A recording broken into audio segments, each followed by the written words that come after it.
The theme of 2025 seems to be rekindling the passion for things I love. And one of the things I love is film, period. So here are some of the films I watched in the first half of 2025 and my 2 cents on them. Before I get into my opinion on these movies, I'd like to briefly talk about what I would consider a good movie personally. So first of all, storytelling. Storytelling. This is what I value the most above all. And I would even go as far as arguing that this is the only important thing a film should accomplish. Before you start arguing with me, I need to clarify what I mean by storytelling. Storytelling is not simply a dynamic, good plot, in my opinion. If a movie is a drama that has a clear plot line, then of course, the plot would obviously play a huge role in the storytelling. But there are also a lot of amazing films that do not have a clear plot line, and the goal of those movies could be to convey a certain feeling. I've seen very often in art house films or experimental films. To put it in a more mainstream lens, I would argue Uncut Gems is one of those movies where the plot is kind of a tool to convey the story of the anxious feeling. In this case, all elements in that film would work towards telling the story of that anxiousness. This is kind of the principle of how I rate films. A film that flows well and does a good job at telling whatever type of story it's trying to tell, I would objectively consider it a good film. But obviously, still keep in mind that, we're still factoring my personal preferences.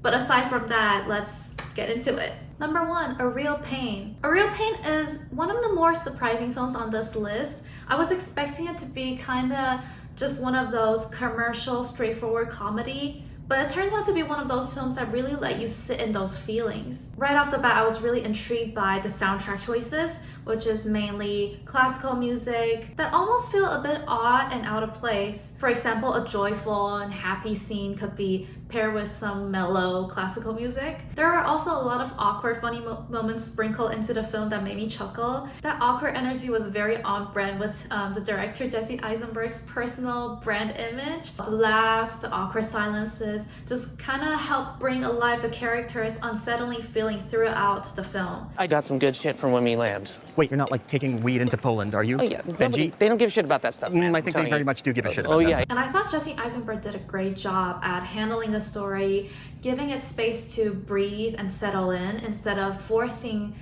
reconciliation or conflicts. I also really like the ending. I won't spoil it. I love how it was quiet yet impactful.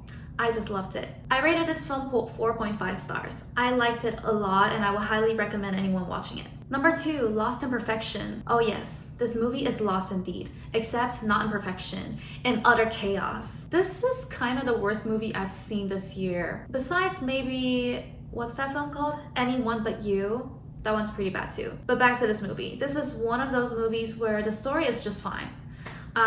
Nothing wrong with the story. It's a great concept. There were some suspensions, great twists. I was intrigued and surprised. But oh my god, the execution of this entire movie is just all over the place. First of all, the dialogue feels forced and unnatural, which makes it hard to take the characters seriously. Scene transitions are funny, soundtrack is kind of weird, editing is also offbeat. Things do not work seamlessly in this movie at all. So I kept getting distracted. The script was also a bit all over the place. There were side plots that got developed earlier in the movie but was not fleshed out at all, and it ended up turning what's supposedly good material to work with into confusions. And overall, I feel like the story had so much potential, right? But the execution was so off that everything just went pew.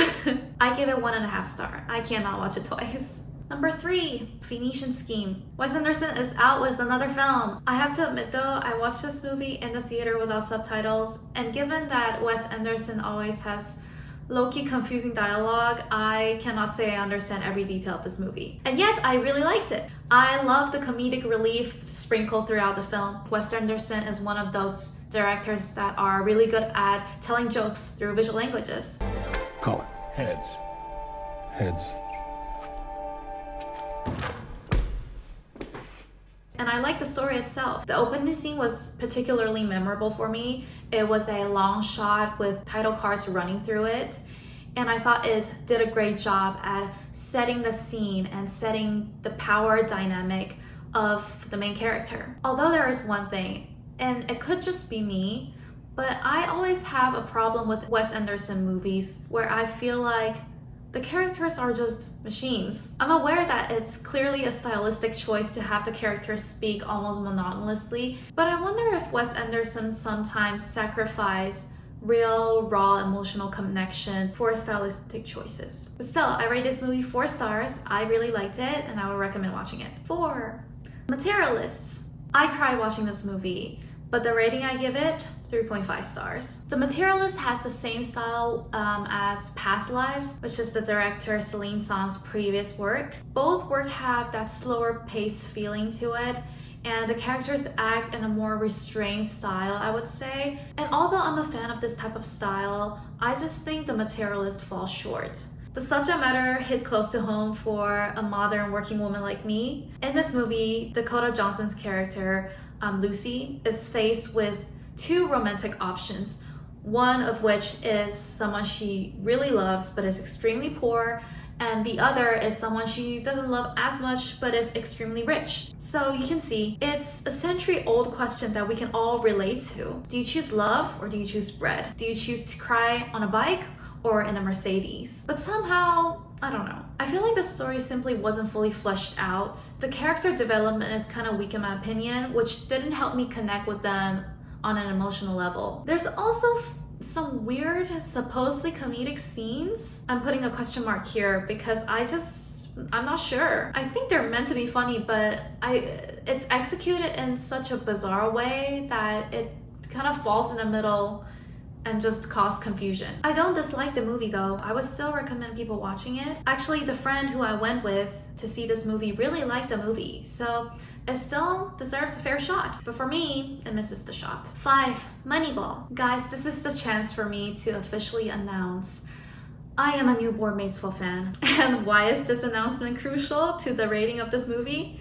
Because that is the story reason why I watched Moneyball. So clearly, this is a movie about baseball. It's released in 2011, and Brad Pitt even won an Oscar with this film, and I'm finally watching it. And guess what? It's a great film. Essentially, in this movie, there's 2 things at stake. There's the baseball team's struggle to come through as an underdog, and there's also Brad Pitt's character, the general manager of this team, his struggle to overcome his reputation as a disappointing player back in the day. And I think a lot of movie follows this type of structure, right? Where there's 2 major things at stake and they sort of mirror each other. This is what I would call the classic American hero style movie that's sort of done multiple times in the past. What I think is a bit unique with this movie is that it leaves out a lot of that cliche and cheesiness. For example, character gets bummed out towards the last third of the movie, and then someone comes in and give a huge inspirational speech to get them out of the rut. It leaves out that sort of cheesy bit and really gave the character and the story space and time to develop itself, and it worked really well and made it a special one. So this film gets a 4.5 stars from me.